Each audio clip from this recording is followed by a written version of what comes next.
Okay, hello folks, welcome to the inaugural North Wales Business Academy podcast. I'd like to welcome you this afternoon in lockdown week 9. We're now in week 9. Joining me today are fellow Academy members Mike Scott, who works as a business mentor at Coleg Llandrillo, Chris Walker, who works as a business mentor with Bangor University, and Eleni Jones, who works as a business mentor at Coleg Llandrillo. So the North Wales Business Academy, if you don't know about it, has been running since 2017, and we've worked with about over 150 organisations through North Wales, helping them with improving their strategic management, amongst other things. So thank you for joining us today. We're going to start today and look at innovation. So with the coronavirus situation, the question is, has coronavirus unleashed a wave of innovation? So Chris, if we could direct that to you first. Sure. So I'll start with kind of a platitude, really, but I think it's really crucial at this time with the COVID-19 stuff, and that is necessity is the mother of invention. And I'm actually going to say innovation is its process. And I'm going to use immediately the kind of example that seems to have come up extraordinarily well is what I'm going to call community. And I'm going to call it the business community because I think post-COVID, one of our best ways of solving problems here in North Wales is going to be to call upon us as a business community to work together, to network together, and actually move forwards with that kind of mindset. And perhaps the kinds of things we've been experiencing through COVID is on Tuesday evenings, 8 o'clock, certainly in my village, we all get out there with our pans and a spoon and clapping our NHS and our emergency workers, etc. And perhaps for me, if anything gives me great heart at this time of often sadness and challenge is community has found its voice and is the place that gives kind of stability and credibility. And in terms of business, how that's kind of played out, certainly on Anglesey, delivered by a number of collaborators, including MSpark and North Wales Tech and different small businesses, is that in response to the lack of or not enough personal protective equipment, is that they actually got together very quickly as a collaborative group. And because there weren't enough masks to protect our nurses, etc., then this group of raggle-taggle organizations and businesses decided that they had got 3D printers, designs to make face masks. And I hear this morning that they've actually made more face masks than the area can actually take on now, so that they're coming to sort of a pause. But how magnificent is, in a time of great need, that a lot of commercial sensibilities go by the board and the community comes together and solves a problem. This problem being face masks, successfully delivered, and successfully delivered by a collaboration both of public sector and private companies. So innovation is alive and kicking, and I'm very happy to be able to report that. That's Over great. to you, Lawrence. Thank you, Chris. Mike, what's your take on has coronavirus unleashed a wave of innovation? Yeah, certainly in my experience, slightly different to Chris's, but with the same outcome really, is a number of companies have been working with recently have now maybe found a bit of spare time, if you like, instead of just getting on with the day-to-day job, and looking at business in a completely different way, and understanding that they need to innovate now to understand the conditions that they may be working in the future. And so they've taken time to look at their strategy, look at the way they're doing things, and look at new ways of competing, new ways of finding a niche or somewhere a bit different than perhaps some of their competitors are doing, in order to be successful, but stop any problems in the future. And innovation is going to be critical if they're going to be able to sustain that. So it's interesting. 3 companies, 3 different approaches, but all with new ideas of how to operate. One example is just a company that's got a service that I won't mention out loud, but is affected significantly by COVID, has now been able to come up with an income stream that they can keep going if this kind of thing happens again, so that they can continue to actually trade effectively, but they might have to just trade slightly different to the way they have done in the past. And that's all come about from thinking a bit differently about how their business operates. It's innovative. Yeah, good. Thank you for that, Mike. And you're right, because we've got a situation where very different circumstances for different companies. Some companies are absolutely thriving, bursting at the seams. Some are just surviving, and unfortunately, we've got some companies that are going to go by the wayside, unfortunately. Sorry, Aleri, what's your take? Has coronavirus unleashed a wave of innovation?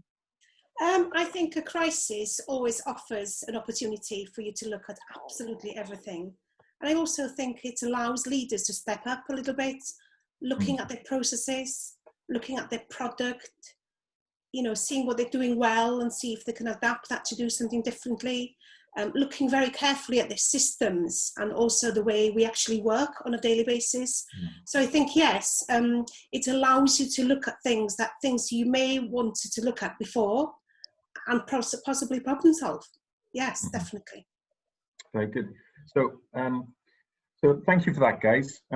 In terms of innovation, one of the things that struck me is actually there's quite a lot of us who are now working remotely. And again, that's thrown up a lot of challenges in terms of, you've now got leaders who are having to manage teams remotely and innovate in that way. So any thoughts on that, Chris? Yeah, I think, well, one of the things is perhaps worth me saying that most of my career I've worked internationally. I've always been based here in North Wales, or at least since university, which is long enough. But I'm used to trading globally. And I think what I see, with us getting used to this kind of Zoom tech, etc., is that if I think about a picture I saw that was from Google, and it was Google satellites or space looking at Wales, and in seeing Wales as a nation of hills and valleys, and how its history has been that different valleys have had different expertise, different ways of working, always quite difficult moving across the mountain or across the hill to the next valley.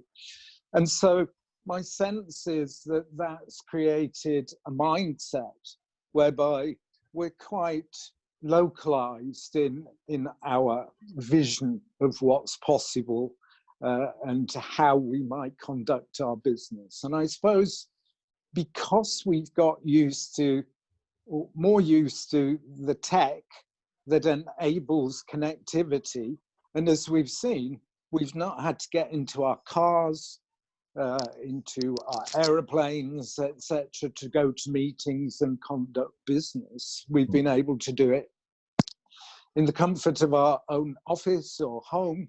We haven't needed to spend 3 hours in the car on the way to somewhere and 3 hours back. So suddenly there's a massive change in how we work. But more to the point with the tech and how I might sort of think about an international career is there is nothing to stop us here in Wales being connected like we've never been before in our history.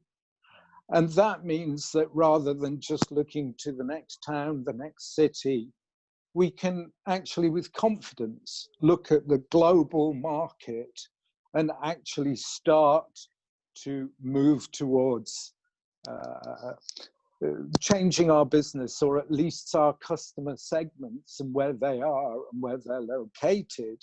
And I'm definitely encouraging us to seize this opportunity and get out there and not see ourselves as being quite stuck with our geography, but to actually blow that away and say, we're connected across the globe, we can transact, and we should. Over to you, Lawrence. That's a good point. I agree. It's we've got the opportunity to suddenly think global because we've got a crisis that has affected us globally rather than just an individual country. So there is that feeling that we're all in this together. So I'd agree. Thoughts on that, Mike? Yeah, in my experience, I'd have to agree with both of you. I think it's given us, agility that we can communicate quickly. We can communicate with our customers and suppliers very quickly, and do business. And what I liked about Chris's first statement was the collaboration opportunity this is providing now. Recently we had a session with 4 businesses together, all looking at sharing their ideas on innovation and creating new ways of working together. They wouldn't have done that without this ability to communicate through this technology. And so it's making us think quicker, it's making us think better and do things in a much more innovative way, I think, and long may that continue. I think it's created a mindset now where the opportunities and possibilities are better than they've been before. Yeah, I'd agree. It's thrown those patterns up. Larry, would you like to add anything there? Yes, I think it allows us to adopt different leadership styles. For example, there's crisis leadership styles out there, virtual leadership, and also transformational leadership. So I think it gives us a different way of looking at things and try to be more creative, which means we sometimes possibly need to listen to every team member more carefully because they maybe have the solution and they may have that innovative idea. So I think, yes, we can look at different leadership styles in order to deal with this and, obviously to try and capture all these creative, innovative ideas. Very good.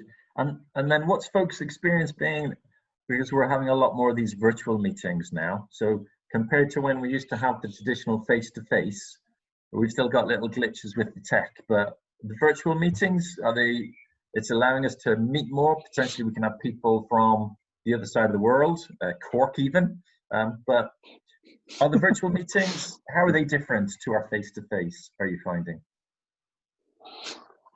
Yeah, good point. Well, I've just come out of a morning's worth of collaborating with, there were 8 of us actually talking in Zoom. And I think for me, so for instance, we were actually talking about value propositions and in respect of COVID-19 to say, well, how might things change once lockdowns kind of not lockdown and we actually get back to what's being dubbed the new normal. And what the opportunity was with the Zoom was it was quite a wide variety of businesses represented. And I think rather, often network gatherings can be quite kind of crowd surfing affairs where it's kind of busy and noisy, etc. Whereas when you're plonked in front of the screen here, there's nowhere to run, is there? So the quality of the discussion, once we're comfortable with this notion that we're all on television here, I feel that it can become wider ranging than actually the face-to-face. So for instance, this morning, as I say, we were talking about value propositions, meaning after COVID kind of stops being as lockdown as it is, how's that going to change our businesses? And an example was, we had somebody that's got a nail bar. And in talking about the nail bar and the value proposition that customers pre-COVID, it's about the nails or the massage and how beautiful, or you can tell this isn't my kind of primary subject here. However, what does it mean after COVID? How does that alter kind of customer perception of going to nail bar? And through the discussion that we had, it meant that the feeling was, well, it changes the kind of what's the value proposition in terms of the customer's view from nails to safety. We don't want to get too close to the nail specialist here. And so we'd got somebody that was a product designer, and they sort of said, well, what we need is nice plastic kind of, or whatever, barriers or ways to keep it safe. And so the value proposition moves from nice nails to safe. And that's very different. And actually, I think sent away our nail bar person to think, well, I need to think in order when I open next week or whenever it is, you know, I need to think about this and make how we do this activity as safe as we possibly can, so that we're able to advertise to customers and say, get beautiful nails, stay safe. And so that kind of shift in mindset is very much what COVID is creating. Yeah. But that kind of creativity in this moment, I think, sort of building on what Mike was saying, is that now is the time to be looking into that moment when we restart, if that's the right term, that we should be able to restart running rather than hesitantly wondering where we are. This is the time to be setting the agenda and innovating to meet the conditions that will be in front of us when we actually land, whenever that happens to be. That's Over true. to you, Lawrence. Thank you, Chris. That's very true. Just before I draw it to a close, Larry, Mike, would you like to add something else to the discussion? I think it's a good point to finish on. You know, listening to Chris, I think what it's given to me is perhaps another string to my bow now in terms of communication. That this is something that won't go away, and I'll add it to my way of, you know, doing business with people on a regular basis. The technology is here to stay. Yeah, absolutely. And Larry? No, I agree completely with both Chris and Mike. Yes, I think it's definitely here to stay. Yeah, very good.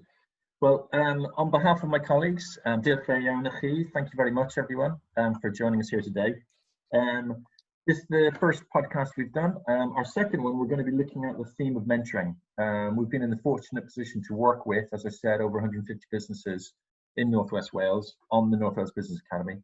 And we'll be sharing some of our experiences of mentoring. So if that's something that you're interested in, think you'd like to know more about, feel free to join us again. If you're watching this podcast on our North Wales Business Academy LinkedIn group, feel free to add a comment at the bottom. And remember, you can always follow us on other social media. We're on Facebook, Twitter, and Instagram as well. So thank you very much. And on behalf of us, goodbye. Thank you, guys. Cool.